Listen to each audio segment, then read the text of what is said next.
Hello friends, మేమందరము విజయవాడ నుంచి వచ్చాము గుజరాత్లోని నిష్కలంక టెంపుల్ చూడటానికి. ఈ యొక్క స్థల పురాణం ఏంటంటే, కురుక్షేత్రం జరిగినప్పుడు పంచపాండవులకును కౌరవులకు యుద్ధం జరిగింది కదా. ఆ యుద్ధంలో కౌరవులందరూ చచ్చిపోతారు, పంచపాండవులు మిగిలిపోతారు.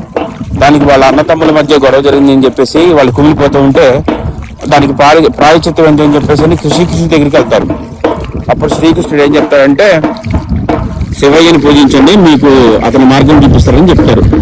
కొన్ని రోజుల వరకు వాళ్ళు పూజిస్తూనే ఉంటారు, అయినా కానీ ఎటువంటి ఫలితం వాళ్ళకి దక్కనప్పుడు మళ్ళీ వాళ్ళు శ్రీకృష్ణుడి దగ్గరికి వెళ్ళినప్పుడు వాళ్ళకి ఒక గుర్రాన్ని ఇస్తాడమ్మా. గుర్రాన్ని ఇచ్చి ఒక క్లాత్ని ఇస్తాడు. ఈ క్లాత్ అంటే ఇది ఎక్కడ దాకైతే ఉంటుందో అక్కడ ఎక్కడైతే అది తెలుపుగా మారుతుందో ఆ రోజు మీకు పాపాలన్నీ పోతాయి, అక్కడ శివలింగాన్ని మీరు ప్రతిష్ఠించండి చెప్పి కృష్ణుడు చెప్తారు. అలా గుర్రాన్ని వదిలినప్పుడు గుజరాత్లోని నిష్కలంక ప్రాంతం దగ్గరికి వచ్చి ఆగింది. అదే ఈ యొక్క సముద్రం అనమాట. ఈ సముద్రంలో చూడండి, ఒకసారి చూపిస్తాను. ఈ ప్లేస్కి వచ్చి ఆగింది అనమాట ఆ గుర్రము.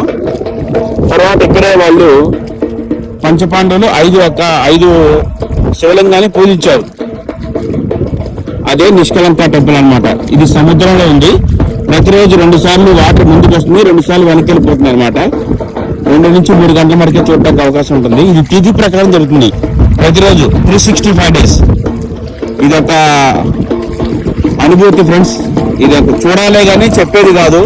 నేనైతే చాలా థ్రిల్గా ఫీల్ అవుతున్నాను. ఇక్కడ నాతో పాటు కిరణ్ కుమార్ గారు, అలాగే సూర్య వచ్చాడు. వీళ్ళందరూ కూడా విజయవాడ వాసులే. మేమందరం కలిసి 60 మెంబర్స్ వచ్చాము. చూసారా, వెనక సౌండ్ మోగుతుంది చూడండి.